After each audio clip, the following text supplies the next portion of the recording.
Oke, coba bayangin deh, dua jenderal paling kuat di Tiongkok, orang-orang kepercayaan presidennya, tiba-tiba aja lenyap. Bukan pensiun, bukan dipindahin tugas, tapi benar-benar hilang dari peredaran. Nah, inilah misteri yang lagi mengguncang Beijing dan bikin seluruh dunia bertanya-tanya. Sebenarnya ada apa sih di puncak kekuasaan Tiongkok? Pertanyaan ini bukan lagi sekedar iseng-iseng loh, ini beneran terjadi.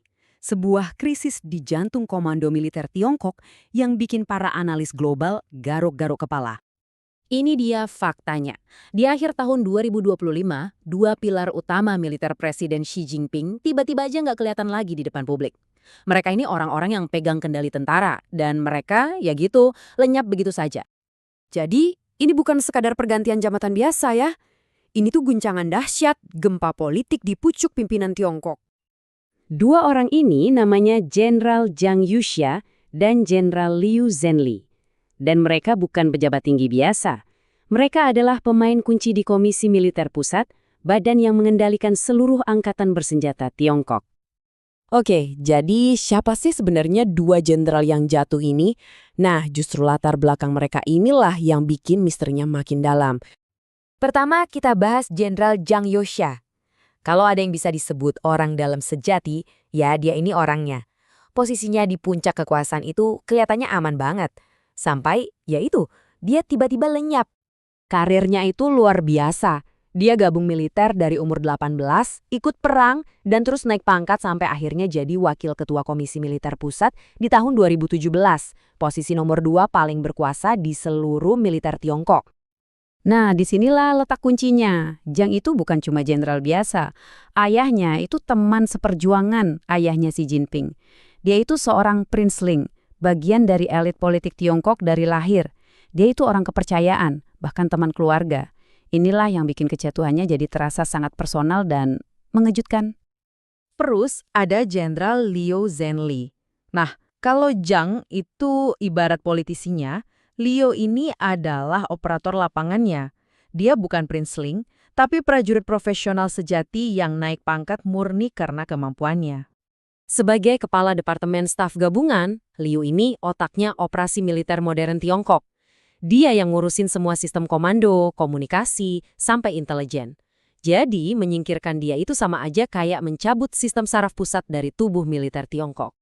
Nah, sekarang kita masuk ke inti ceritanya. Ada dua versi penjelasan yang beda banget soal hilangnya mereka. Satu dari pemerintah, satu lagi dari bisik-bisik di belakang layar kekuasaan. Penjelasan resminya, klise banget. Pelanggaran serius terhadap disiplin dan hukum. Frasa standar yang biasa dipakai, tapi ada yang aneh. Tuduhan korupsi yang biasanya jadi senjata utama dalam pembersihan politik, kali ini kok nggak disebut sama sekali.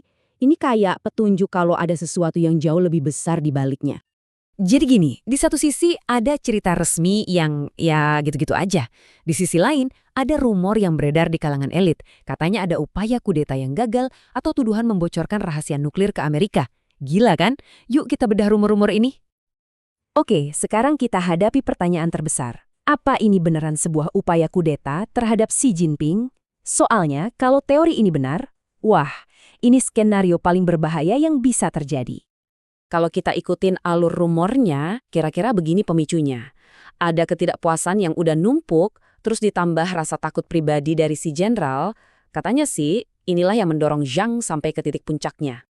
Bahkan ada kutipan langsung yang beredar luas, yang seolah-olah ngasih bobot ke teori kudeta ini.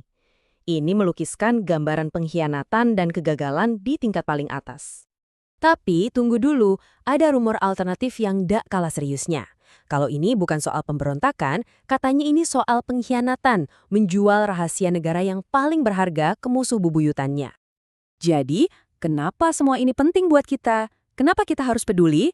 Karena apa yang terjadi di Beijing itu efeknya nggak berhenti di Beijing aja. Implikasinya terasa ke seluruh dunia. Nah, ini dampak nyatanya. Dari 4 orang di puncak komando militer, sekarang tinggal 2. Siapa aja? Xi Jinping sendiri dan seorang komisaris politik yang nggak punya pengalaman tempur. Praktis, komando tertinggi militer Tiongkok itu sekarang lumpuh. Efek berantainya gede banget. Militernya jadi goyang, kekuasaan Xi jadi makin absolut, dan pesannya jelas banget buat semua orang yang tersisa di sana, loyalitas total itu harga mati, dan bahkan itu pun mungkin gak cukup buat nyelamatin kamu. Jadi kesimpulannya gimana? Apakah ini soal perebutan kekuasaan, pembersihan politik biasa, atau jangan-jangan emang ada plot yang jatah? Pada akhirnya, ada dua cara untuk melihat semua ini. Apakah ini tindakan seorang pemimpin yang lagi melindungi negaranya dari ancaman internal, atau ini tindakan seorang penguasa absolut yang mau mengamankan cengkramannya pada kekuasaan dengan cara apapun? Dan inilah pertanyaan terakhir untuk kita renungkan. Kisah para jenderal yang hilang ini bukan cuma soal Tiongkok kok, ini tentang sifat kekuasaan itu sendiri, dan bagaimana pengejaran tanpa henti terhadap kekuasaan bisa membuat batas antara keamanan dan paranoia jadi kabur.